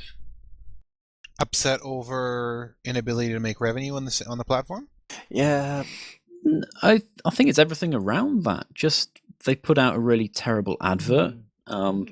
They for quite a while they were saying games were going to be free, but what they meant was they basically want to encourage people to try the demos first. So basically a demo that can then promote up to be a full game. Right. And so their messaging has been terrible. And the most frustrating thing is Kelly Santiago went there to work on sort of developer relations, and she's been doing a brilliant job getting people on the platform. And the other people working on it, marketing and management, have just been terrible. And I don't think the controller helped. I mean, it would have been far better if they'd have just sold the little box without a controller, and basically just said, plug in your DualShock or your 360 pad. Right. And people have been far happier because they don't like the latency of the Ouya controller at all, and it would have saved them money. It boggles my mind, really. Yeah, it's a good point. There's a few things that are kind of 98% there. The networking is another thing that bothers me. I can't get it to connect to my home network without pulling teeth. Oh, I've heard about the networking issues on it. Yeah. The weirdest thing is my phone and my tablet are both running the exact same hardware that an Ouya is, Tegra 3. Wow. Okay. And I don't really have problems with those at all. So it's just remarkable how. It's bizarre. Oh well. So, Cheese, you put in this link about Iculus. Yeah. So Game Sutra have done an interview with Ryan Gordon about the future of Linux gaming. Have either of you guys had a chance to read it? yes, I read it when it came out around the time. Yep, read it as well. Nothing, no great revelations or anything, but I think it's amazing that he was shocked on Twitter that people refer to him as the Linux porter, and I always thought of him as that. So he's definitely earned that position, I would have said, just from not just quantity but quality, and for how long he's been doing it. Yeah, absolutely. But for the content of the interview, for anyone that has already heard about Iculus, it was pretty much preaching to the choir. There was really nothing new to gain out of that. It was pretty tame. It was for people that didn't already know about it. Is there significance there in having someone like Ryan profiled, or given a kind of, is the value in having someone like Ryan featured on a high-profile site like Gamasutra? where people Sure. on all platforms are going to come across it. Absolutely.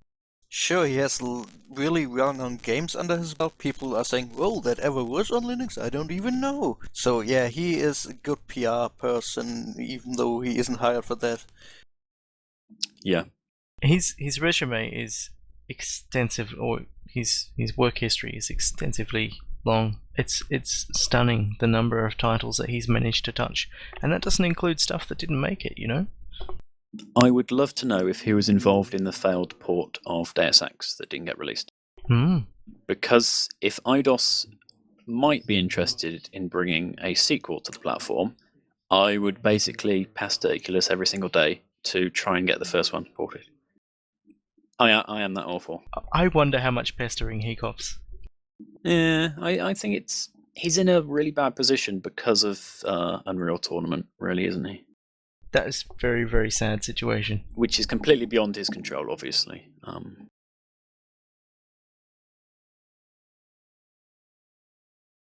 Yeah.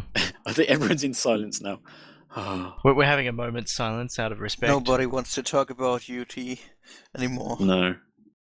Except for one of the next items where the game on that engine is being talked about. I still feel that it's important that developers who promise something have some level of accountability. At the very, very least, an apology when plans change is more than warranted. And that's something that we never got. Yes. But a lesson learned, don't buy a game for Linux if it isn't already on Linux. Don't buy on promises. Right, moving on. We are talking about a promise from what appeared to be a stalwart Linux supporter who had provided Linux versions for a number of their titles across preceding years. It seemed like a pretty damn safe bet, especially given that it was publicly announced that it would be on the disc and that Ryan was working on it. It's still too depressing. But after that conversation, I just quickly looked on Google Trends. I wanted to see if any of this Valve discussion had bumped Linux up at all. I imagine it has. Marginally. Slightly. I think the biggest peak was IBM saying they're going to put another $1 billion into it. The interesting thing is the rising trend for recent related searches is SteamOS, which is a ridiculous breakout figure, which they don't quantify it, but it's over 500%, along with Dota 2 Linux, which is interesting. Anyway, we've gone completely off the rails. A Scapegoat is currently being ported over. Again, another title by Flibit. And it's soon to be ready. They put another patch up today for the public beta testers. That's all the updates we have for that. Have you played it? I have played it. It plays exactly like a Scapegoat does. Is it enjoyable? I actually meant a Scapegoat rather than that. Yes. There are quite a few games that aren't sort of my forte, but I'll play them. And it's one of those that, I'll play it. It's a nice game, but it's not really for me. But yeah, it's a good fun game. Sweet. And Derrida, you brought this up earlier. Yeah, so it finally looks like Red Orchestra 2 and Rising Storm are really coming to Linux for real this time. In an interview with PC Gamer about SteamOS and Steam Machines, John Gibson, the head boss of Tripwire Interactive, pretty much confirmed they're porting their remaining games over to Linux, and their future games will also be on Linux. He was saying SteamOS, but that's essentially the same. So, yep. Yay, it's finally coming. And, well, they are committed to further support for stuff we don't even know about yet. Should be interesting. When was Red Orchestra 2 actually released? I think that was 2011? End of 2011? So would they be working on a sequel for that, or have there been any recent updates? I don't know. The most recent update was Rising Storm, which was an expandalone for Red Orchestra 2. Okay. So, and that was released this year. So it's fairly new because that game has a lot of content on its own, had its own marketing campaign. It was marketed as its own thing not just an expansion. Okay. And I don't know if they have any further plans with these kinds of expandalones, or if they really have anything completely new in the pipeline. So it's interesting to look at the timeframes here between this news and the hints that Ryan seemed to be giving quite some time ago about Red Orchestra 2 being a what was it? Was it something like it's a good time to buy Red Orchestra 2 Yeah, for when it Linux was in a users? humble weekly sale, he said pretty much, yeah, you should still go ahead, even if you're a Linux user. Then nothing happened.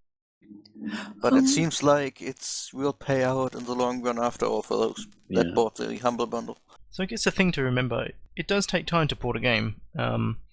Sometimes that can be 6 months, sometimes that can be a year, sometimes, in the case of UT3, that might be nearly a decade, you know?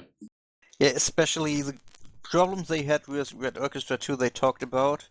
That wasn't gaming on Linux. I think Liam talked with Yoshiro. He was pretty much saying the build of Unreal Engine 3 is so old, they have to bring it up ahead to be on par with what they would need to make it into a Linux compatible version. They pretty much have to Frankenstein that crap a lot.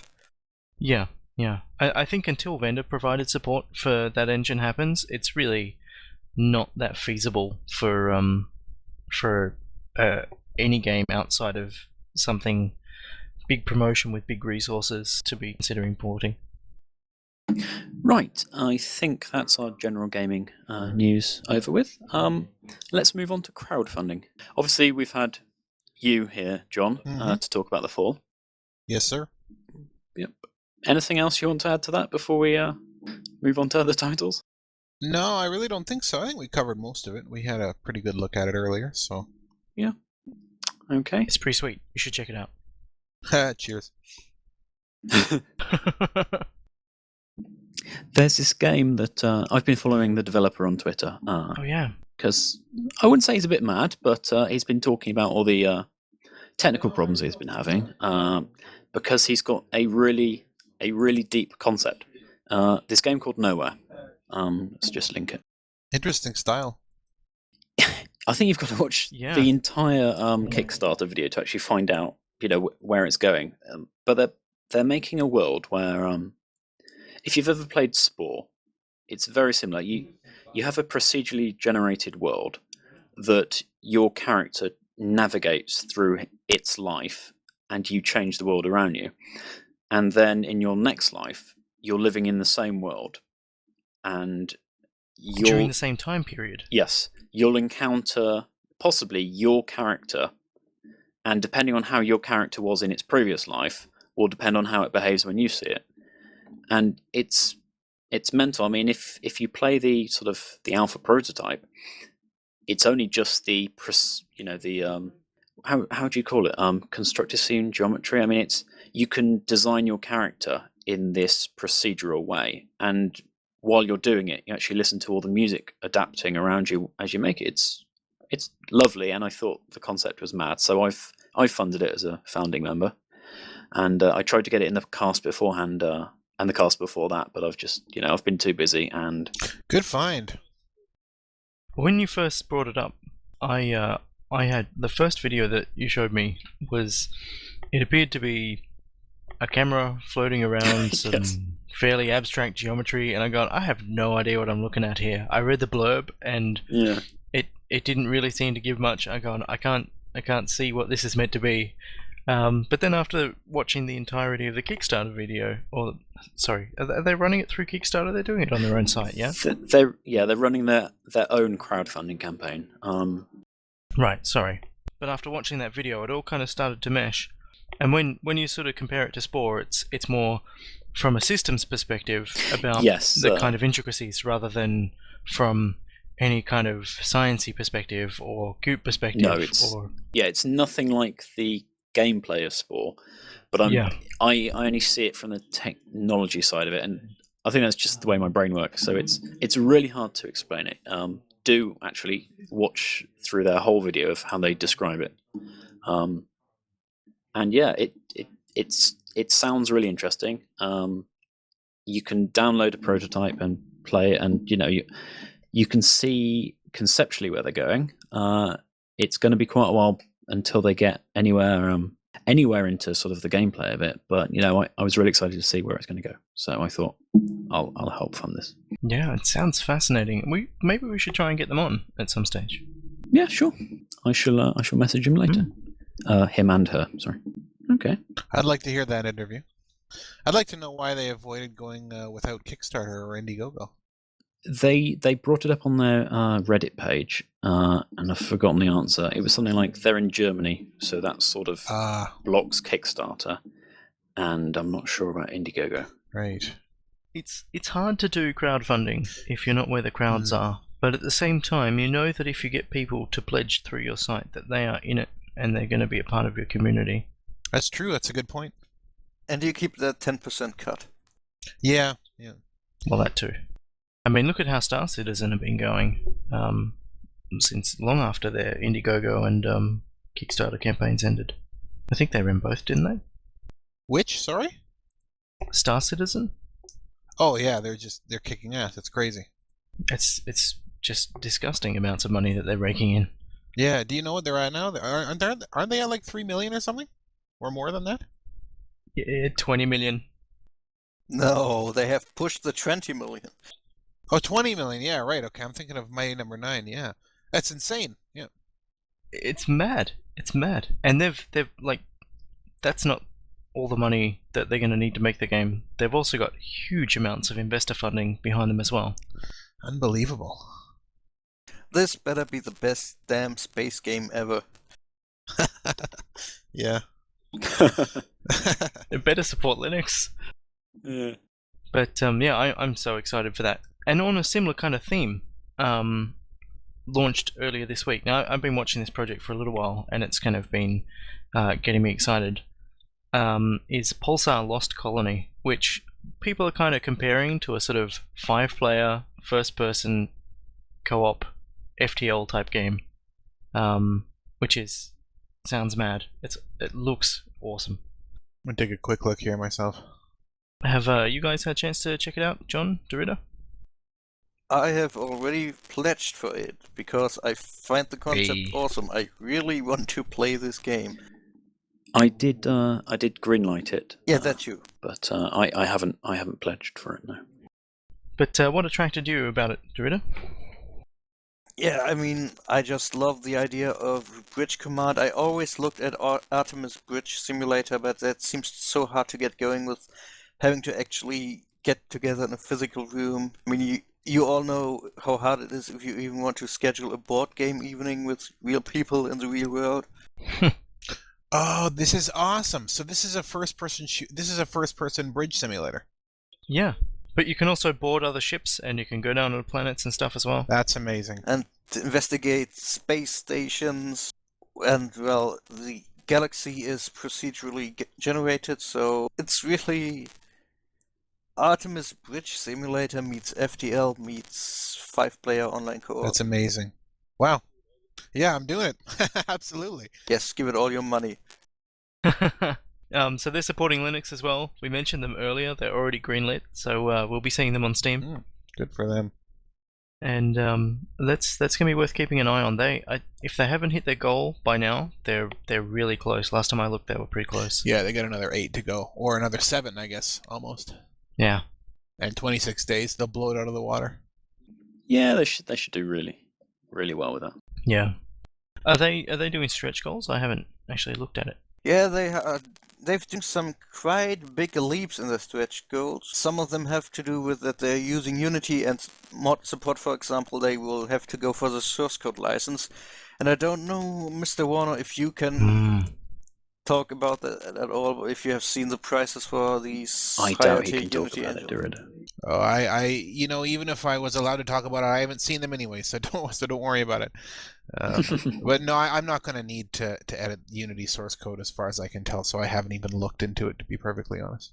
But the rumor has always been it's damn expensive. It's definitely in the levels of the other high-tier engines. You might as well go for Unreal Engine source code if you want to get Unity Engine source code. Yeah, I've heard the same thing. Yeah, same here. But it does look like it's going to be a very exciting game. Next on our list to touch on was Citizens of Earth, which is an RPG by Eden Industries, who are the people who created Waveform. Isn't that the one where you play the politician? That's right. That's exactly it. Yeah, this guy Yes. is based out of Vancouver as well. With me, he's my neighbor. Unfortunately not, but I'm sure I will soon. Have you ever met up with him? We got mutual friends, and apparently he's a cool guy, so I'm sure it's just a matter of time. Yeah, he is. He's a real nice guy. We're actually talking. We're going to get him on our next episode. Ah, very So good. he's going to join us, and I think we've managed to twist Flibbert's arm and get him to join us at the same time as well, which will be fun. That's the guy that ported Waveform to Linux, Oh wow, cool, very cool. and has recently worked on titles such as Fez. Right, of course. So yeah, Citizens of Earth is an RPG. They've been poking around with it for a while. They're asking for $100,000. They got 15 days to go and need quite a bit of support if they're going to make it. So if it looks like it's your sort of thing, get on board. Yeah, they need the help for sure. They could still pull it off. Hey, anything's possible. 15 days. Yeah. Might be a little tight, but yeah. I was really worried about Neverending Nightmares there, but he pulled it off at the end. That's another title I help fund, but that guy has the worst luck, sadly. Oh, really? Why? What do you mean? He developed Retrograde for PS3, but it took a couple of Right, extra yes. years. And I don't know if you've seen his GDC talk. Everybody has seen that GDC talk. Yeah, where he talks about OCD and the problems of sort of feature creep and getting distracted by adding extra bits and bobs in. And Yeah. I kind of feel guilty about not having bought Retrograde, sort of looking back and watching, the stress he went through for that. But Yeah, it made me want to go back and take a look, actually, to be honest, and see all the detail that he put in. Well, that's the thing. It's all hidden behind something that looks just like a rhythm game.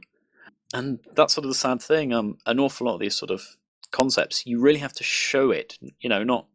Because an awful lot of the marketing for that was just, it's a rhythm game where you're going backwards and you're it was weird how it was marketed, so...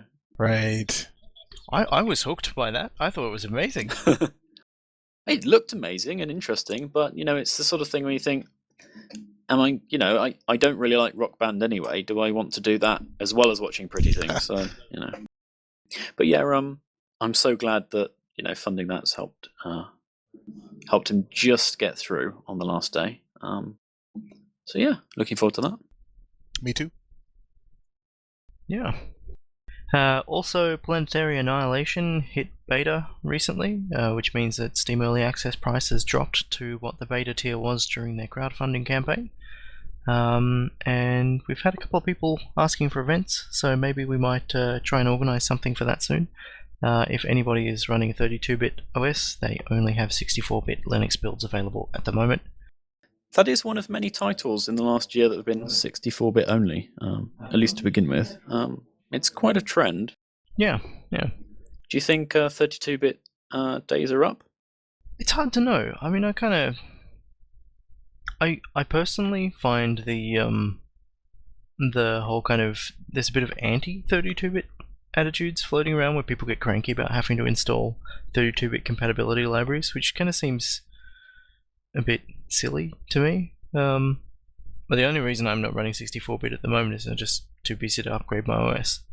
But yeah, I kind of like that we've got legacy support hanging around. I'm kind of wary of ditching stuff, like the idea of providing for as much, because all this old hardware, it doesn't get slow.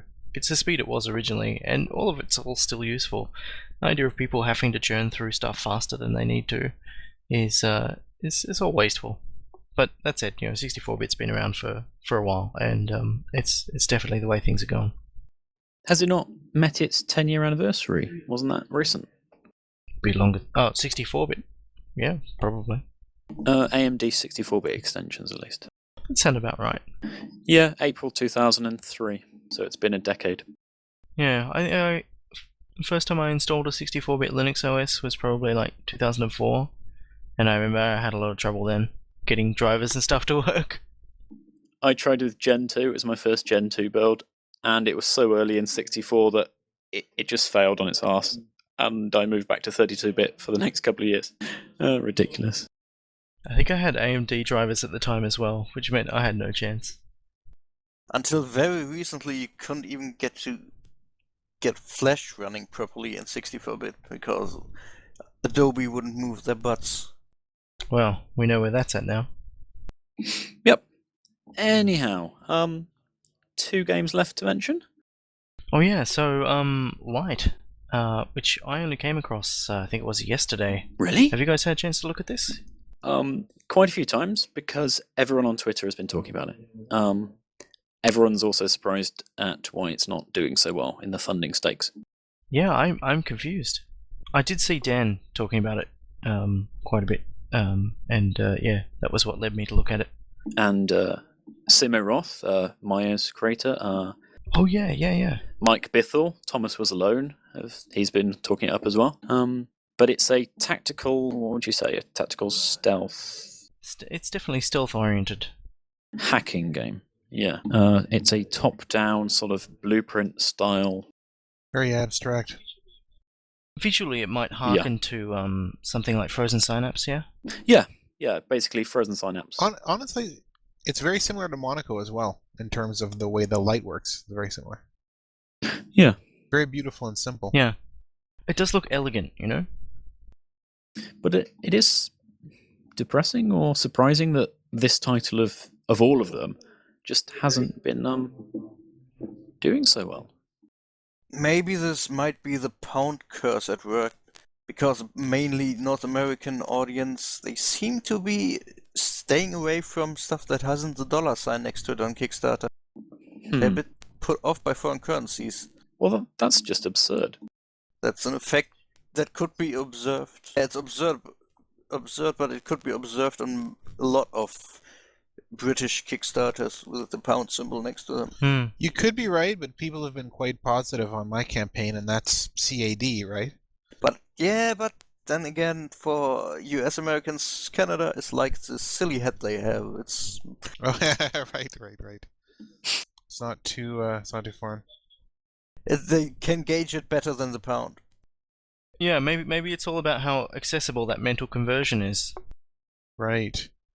You know, I have a feeling that I think that with a lot of this stuff, because there's a similar project to Light called Emerald that's up on Kickstarter, and it looks somewhat similar, and I think he's going to meet his goal for sure, because he's not asking for much. He's only asking for $6,000 basically, and he's well on his way to meeting it. But I think there's a certain percentage of gamers that simply won't get behind something if it doesn't have 3D geometry with normal maps and complex lighting schemes and all this kind of stuff, right? So this indie stuff is amazing, and I love it, and I haven't seen this light game and I want to play it. And there's certain people that just see indie games and they're like, meh, not for me.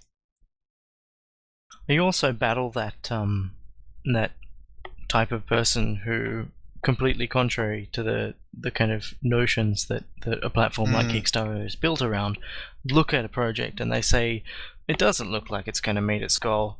I'm not going to waste my enthusiasm here. That's true too, and that's a shame, because if it doesn't meet its goal, you get your money back. Yeah. I mean, it's not like you're going to lose. But I come across people who say, I don't want to get excited about it because then I'll feel bad if it doesn't make it. Right. People. Exactly. Anyway, I don't know. Maybe I'm off the mark about that judgment, but I have a feeling that, the simplicity maybe puts some people off. I'm just kind of grabbing at straws here. Maybe I'm wrong. What do you guys think? Possibly. That could be an issue. I mean, it's not very visible what this game is about. If you just look at the thumbnail of the video, it tells you precisely nothing. And I mean, that's where you lose a lot of people, where you lose a lot of drive-by Kickstarter browsers. They just see an image like that, tells them nothing, looks very simple, 2D, and they just move on without even clicking it. Yeah, you could be right. Well, anyway, it's too bad. It is a shame. Yeah, I'd like to see it get made, honestly. And I mean, I suppose it's possible with 5 days to go, but I wouldn't I wouldn't bet on it. The thing is, off the top of my head, I don't know how much £20,000 is, Right. but I'm certain that it's more than I have available at the moment. Right. If I had it, that's the thing, you know. I look at all these things, I go, you know, if I had, you know, 50 grand or something, I'd throw that at this game, make it get made. Yeah, that'd be nice. But I don't. Right. And if I did, I'd think the same thing about the next game that I looked at. Right. That kind of money adds up. Indeed. Yeah. Well, hopefully they'll find a way to get it done anyway, if that's possible. Yeah. Yeah, fingers crossed. Maybe I'll touch base with them and kind of ask them what their plans are, and you know, wish them the best of luck, because I'm sure they must be feeling less than optimistic at the moment, I guess. Right. News that we missed while we were talking. Screw Lightbulb have updated their Maker's Eden demo for Linux. Oh yes, I meant to put that in there. I am incredibly sorry for forgetting about that. I haven't had a chance to play the new demo. I have it downloaded. It's sitting on my hard drive. I'm going to be doing that quite soon. But yeah, check that out. It's also available for pre-order now, as is the soundtrack, I think. Rusty is the developer for that, so I just noticed on Twitter, so thought I'd say. Yep, and he's here in chat with us now. Yep. And we had one last game to talk about, and this is Julia. Another sci-fi. Yes, a sci-fi puzzler adventure, as they call it. And it looks brilliant. Yeah, it's gorgeous. Yeah, so is this like a remastering of an existing game? I don't honestly know. Was that the wrong question to ask? I mean, it does say it's enhanced edition, doesn't it? It does. Maybe it was an iOS game because the interface looks kind of suitable for this. That's a good guess. But yeah, the visuals look like really stunning. And they do talk about like wanting to change the UI and stuff, so it must have existed in some form previously. Pre-rendered would also hit towards iOS because they have a lot of detail in the environments, but they could run these, I think, probably on PC, Mac, Linux. Yeah. Yeah. Yeah. Maybe that's what the plan is there. Mm-hmm. Right. We've had a brilliant time recording, I think. We've all been chatting away and enjoying ourselves for It has been a lot of fun. for 2 hours and a half. Sorry, guys. Which is a little longer than we normally aim for, but with Just a tiny bit. with guests we tend to add on about half an hour, so we're only an hour longer than normal. Oh, well, brilliant. that's okay. No. We had a couple of short ones. That makes up for it, right? Yeah. That's good. Well, thanks heaps for joining us, John.